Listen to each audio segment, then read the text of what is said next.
Dari sisi popularitas lebih enak bersama pelatih lama. Enak, nggak akan dimaki-maki, nggak akan di head speech lah, di inilah, wah kalau kita mah udah habis-habisan lah, didoakan ke akhirat lah, aneh-aneh. Jadi kalau mau main aman, ya pertahankan, tapi ada hal besar yang harus diambil, dan itu untuk merah putih. Itu satu. Yang kedua, ya begini-begini kita kan tahu ya bahwa kami nggak pernah, atau bukan nggak pernah sih, mudah-mudahan selama periode Pak Erik ini semua langkah-langkah belum ada yang negatif.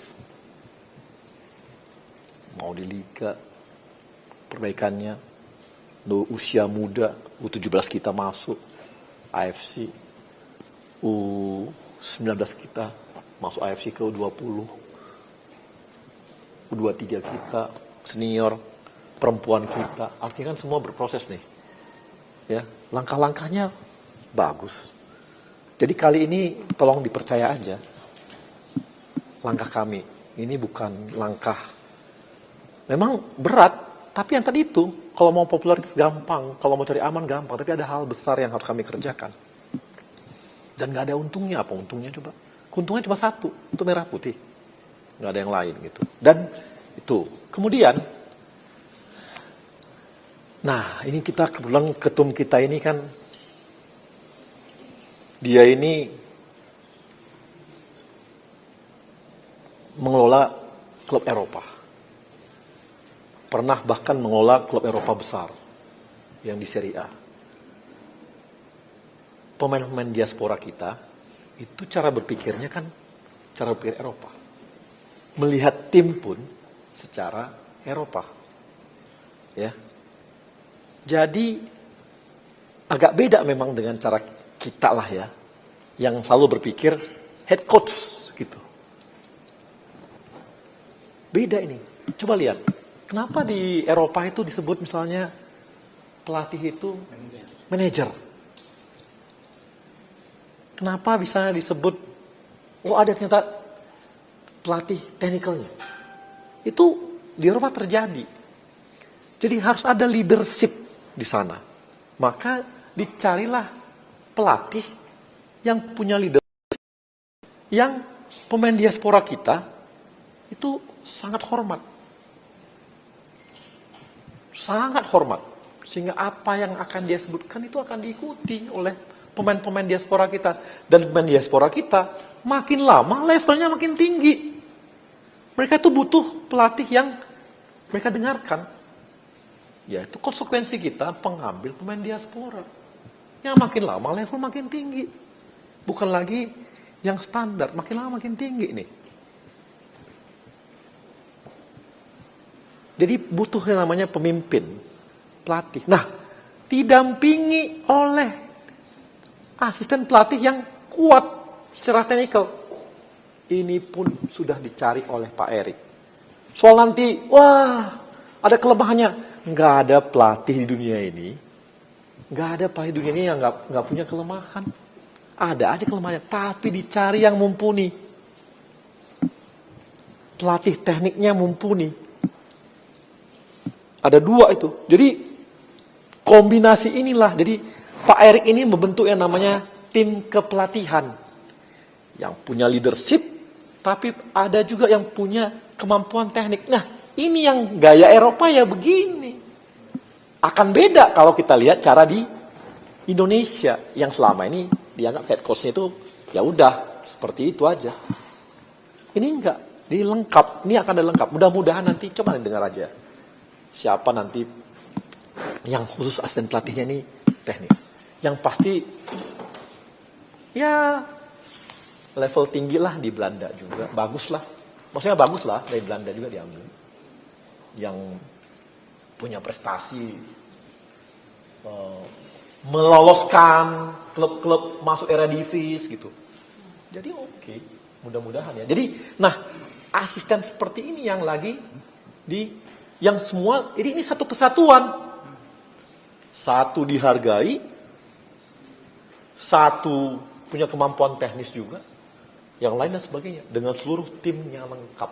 Itulah yang diusahakan untuk membuat lengkap tim pelatihnya. Jadi ini agak berbeda memang. Pak Erick ini agak berbeda. Jadi cara berpikir beliau adalah cara berpikir bagaimana mengelola tim sebuah klub.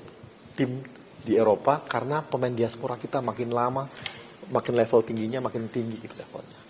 Dan dengan head coach yang level yang seperti ini, nanti dia juga yang akan melobi pemain-pemain diaspora yang selama ini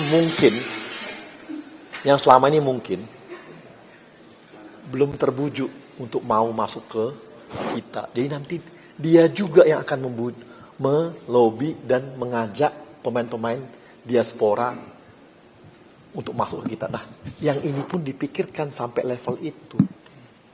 Jadi nggak bisa cuma selama ini kan kita tahu Pak Erick itu yang lobby kemana-mana gitu. Dengan timnya lobby kemana-mana. Kita butuh support juga dari head coach yang sanggup melobi kemana-mana gitu. Sampai dia bisa dapat. Dan udah ada satu yang selamanya susah kita dapat. Mudah-mudahan bisa jalan. Mudah-mudahan. Nantilah itu. Tapi artinya udah mulai kerja juga untuk hal-hal yang seperti itu. Gitu. Bang, Oke. Bang, ini kan meskipun kemarin Pak Ketum juga menyebut nama spesifik siapapun, tapi di jagat sosial media kan banyak nama-nama yang disebut, bahkan Fabrizio Romano berani disebut, Patrick Kluivert, dan juga ada Luis Van Gaal. Terkait hal itu bagaimana Bang? Kan tadi udah saya kasih clue-cluenya. Dicari orang yang memang di Eropa, di Belanda pun dia dihargai. Kalau di istilah wartawan, abang-abangan. Kalau udah abang-abangan manggil kan, namanya kita junior-junior pasti siap bang, kan gitu. Arahan bang. Mudah-mudahan yang begitu juga yang kita dapat nanti. Yang dia kalau ketemu pemain-pemain ini, arahan bang, siap bang, ya begitu. Gitu. Oke. Bang, kalau rumor Luis Van Gaal ada jadi direktur olahraga, ada bantahan ya? Kan udah dibantah sama Van Gaal ya? Gulit bang. Apanya? Ya nggak tahu lah ya, gitu. Berarti dari PSSI membantah juga nih, Bang? Pokoknya kita nggak tahu. Jadi intinya Dirtek itu udah ketemu apa belum? Kita gini dulu. Dirtek itu, nah ini Dirtek itu tidak hanya sekedar membawahi pemain timnas. Dirtek juga harus mampu untuk membangun filosofi sepak bola. Itu artinya dia harus muter-muter seluruh Indonesia nih. Jagoan tapi juga harus bisa keliling-keliling Indonesia. Indonesia besarnya bukan main. Dari Aceh ke Papua itu 8 jam ya, berapa jam? Satu benua Eropa juga gitu ya. Dan itu muter-muter gitu. Itulah. Oke. Jadi udah ketemu belum Pak? Nyari Dirtek itu gara-gara itu, Bang? Gara-gara yang harus siap standby terus gitu? Iya, kita kan harus ini ya. Dan harus dia mampu kemana-mana. Dia bisa ke Aceh, bisa ke Palembang, bisa ke Kalimantan, bisa ke Sulawesi, menyamakan persepsi. Nggak gampang. Kita nggak hanya bisa bikin Dirtek gitu. Berarti udah ada ya Bang? Ya itu nanti aja. Bang, total tim kepelatihan yang akan dibawa tuh berapa sih, boleh tahu? Total tim kan lengkap, ada yang 3, 1 head coach-nya, asistennya 2, habis itu nanti ada tim yang analisnya, ininya, apa semua tuh lengkap lah gitu. Itu sepaket diperkenalkan tanggal 12 itu semua. Ya mudah-mudahan. Kalau ada kayak STK sih, Bang? Ada pelatih fisik, ada pelatih khusus Pelatih fisik udah pasti ada. Oh itu belum tahu. Berarti 2 asisten salah satunya yang nanti bertanggung jawab U23 ya Bang? Ada salah satu yang menanggung terhadap 23, ada juga bertanggung jawab terhadap teknik. Bang, mungkin balik lagi tadi soal PSSI rugi yang bukan rugi, maksudnya harus mengeluarkan puluhan M ya. Berarti penekanan aja itu berarti kompensasi atas kontrak Sintayong ya Bang. Dan apakah angkanya sampai saat ini sudah disetujui atau masih dalam perhitungan? Enggak, udah sesuai dengan kontrak aja. Jadi kalau ada yang bilang, wah ini permainan ini itu mafia apa semua, aduh, puluhan M, Bang, izin nggak tanggapan, mungkin lah. Siapa yang mau? Ada-ada aja. tanggapan di Putra Sintayong yang menyayangkan sikap PSSI seperti apa, Bang? Saya rasa sebagai anak harus kita hargai, wajar begitu. Tapi mungkin bisa juga tanya sama bapaknya, bagaimana sikap kami selama ini, selama 2 tahun ini. Ya kan? Kan 2000 kemarin sampai sekarang, gaji nggak pernah telat. Ya, tim pelatih, apa yang diminta oleh Sintayong kita berikan. Sintayong minta dokter. Artinya apa? Dokter dari kita, dia nggak gitu percaya. Artinya tim kesehatan, dia minta sana, itu pun kita kasih. Dia minta pelatih untuk striker, itu pun dikasih. Beliau minta untuk, ya, banyak hal, kita kasih. Saya rasa pelatih Sintayong juga tahu kok apa yang kami lakukan. Dan kompensasi yang kita berikan juga sesuai dengan kontrak. Coach ST sudah resmi pamitan Bang dengan PSSI. Kan kemarin udah ketemu Pak gitu ya. Arji ya. Terkait rumor yang beredar mengenai calon kandidat itu terafiliasi sama Didi gimana?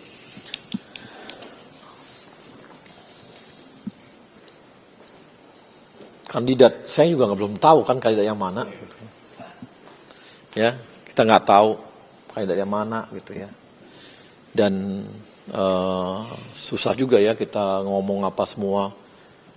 Yang pasti kalau dia terlibat match fixing ataupun pengaturan skor atau apapun yang berhubungan judi dengan itu, udah pasti orangnya di blacklist di Eropa. Udah pasti di blacklist di Eropa. Kalau dia terlibat, jadi kalau ada hoax apapun nama itu, entah siapapun namanya terserahlah ya. Yang pasti setahu kami, kalau orang terlibat match fixing, terlibat pengaturan skor, terlibat akibat-akibat semua itu karena akhirnya membuat pertandingan apapun semua itu, pasti sudah di blacklist di Eropa. Bang, Jadi ini tidak di blacklist di Eropa. Nama-nama yang kami ambil itu, ada berapa nama yang kami, 3 nama itu tidak di blacklist di Eropa. Clear ya? Jadi tidak di blacklist. Kalau di blacklist ya nggak mungkin kita panggil. Jadi nggak di blacklist. Ya, gitu. Bang, Ya. banyak supporter bertanya-tanya soal dinamika sebelum melawan Cina. Bisa diceritakan itu Bang secara rinci? Iya kan kemarin Pak Ketum juga bicara bahwa memang ada dinamika yang kita lihat akhirnya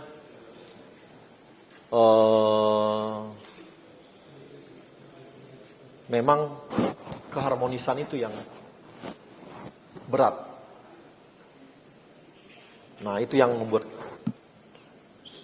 susah untuk diteruskan. Sehingga apalagi ke depan kita akan nambah pemain terus. Jadi makin berat. Dan itu yang membuat kita mengambil resiko tadi. Resiko disalahkan kalau nggak lolos. Resiko finansial. Resiko dimaki-maki orang. Itu semua diambil. Ya, dan permen apa yang bisa dimakan? Banyak rugi juga kita. Bukan rugi sih, ya itu rugi juga lah. Tapi harus diambil kerugian itu supaya ini bisa menyelamatkan tim ini semua. Bang, kalau makanya dari China gitu, kenapa Sintayong masih dipercaya untuk FF? Loh kan kemarin kan kita udah lihat. Kan prosesnya yang Piala Dunia itu kan kita lihat juga, ya. Terlalu mepet untuk ngambil langkah untuk yang di situ. Gitu. Tapi kan beliau masih ada, masih bisa. Ya kenapa nggak kita minta beliau untuk jadi pelatih untuk AFF? Gitu. Berarti AFF itu bukan penghakiman dari Enggak lah. Masa kita menghakimi dari bagian dari evaluasi, iya, tapi bukan menghakimi. Yang besaran dari sini lah. Besaran dari situ. Loh, coba aja cek. Kayak saya kan, misalnya ngomong gitu ya, kan mulai dari ketika setelah kalah lawan Cina, ya kan? Bukan pada saat AFF loh. Bukan pada saat AFF kita mulai ngomong, enggak. Pada saat lawan Cina, saya udah ngomong. Coba aja cari di mana-mana. Itu udah sebenarnya adalah ini gitu, warning-warning yang ini gitu. Gitu. Bang, mungkin terkait fasilitas nanti yang akan dikasih buat pelatih baru, apakah ada perbedaan dengan Sintayong atau gimana? Tentunya setiap ada yang namanya standar. Kalau standar kita penuhi. Kalau yang di luar standar itu akan dibicarakan. Tapi ya inilah yang standar kan yang itu yang penting ya. Hal-hal lain kan bisa ya ada masing-masing ada punya keunikan. Sintayong juga punya keunikan. Sebelumnya juga punya keunikan masing-masing. Pasti ada aja yang khusus untuk masing-masing orang. Tapi yang pasti yang standar ya kita pasti penuhi. Gitu. nilai kontraknya lebih gede dari Sintayong atau Kontrak. Kan nilai kontraknya Sintayong itu nggak sendiri. Sepaket. Gitu ya. Yang pasti kita cari yang terbaik. Gitu. Oke. Terima kasih banyak, Pak. Bang, janjian